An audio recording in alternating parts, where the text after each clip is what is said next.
these documents, you represented that you were married to him. Yes. Correct? And on these documents, you used as your wedding date the day that his wife was buried. Okay, let me explain this.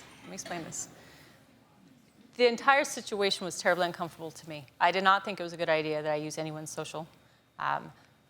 He thought that the easiest way to do this, though, would be to go onto the base and correct their information and have them issue me a card.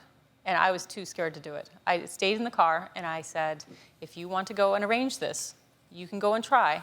If you talk them into it, they can take my picture, that's fine, but I don't think this is a good idea. And he, in his boldness, did that and called me from the office with the documents already filled out, or the information portion. How long after this did he actually propose to you? He proposed, I think it was like the end of July, first part of August. Which was how long after the funeral? 3 or 4 months. Not long. Why use the funeral date on falsified documents as your wedding date? Martin had been battling with his children. And again, it's unlikely that they had, or to our minds then, it was unlikely that anyone would see that, but if they did, it would hurt their feelings. And that's why he put it the way he did. How did he propose? We went to visit my family in Cheyenne, Wyoming, and we went to a restaurant, and he had the ring, and he had flowers, and we had a great dinner, and then he proposed in front of my family. Were you planning to marry him? Yes, I did plan to marry him. You eventually, said yes. Yes. Did you have any doubts about marrying him?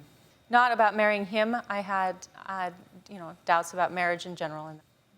Have you ever heard the name Drew Peterson? Who?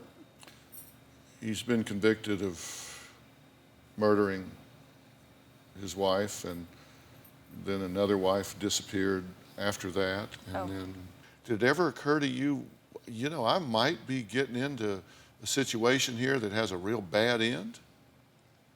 Did it ever occur to you? I never felt that my life was in danger at all.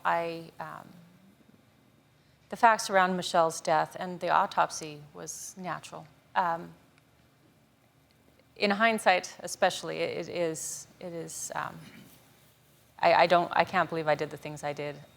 Martin was an attorney. He was appointed by the governor to work in the position he had been. He had his law degree.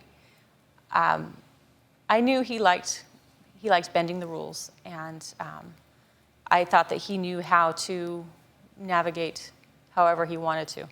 And so I deferred my better judgment to what he said we should do.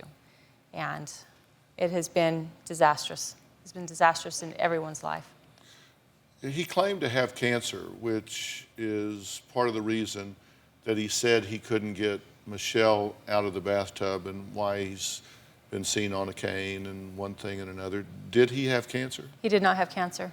He had an injury in 2005 that was not healing, 2006, that wasn't healing properly. It's a genetic disease called HNPP. At the time of trial, the prosecution called another mistress. Yes.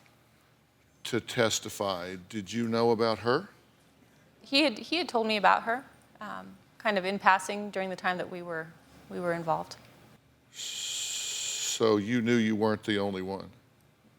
I knew I wasn't the only one. I assumed he probably had many. Is there any such thing as a discontinuation criteria for you? Wife dies, you're sending him pictures the day after, you're moving into her house, you're stealing an identity, defrauding the government, not once but twice. It's a very damning situation. Is there any point at which you would have said, this is too much, I'm out of here? Do you have a story or a question for me? Click the link in the description and tell me what in the world is going on.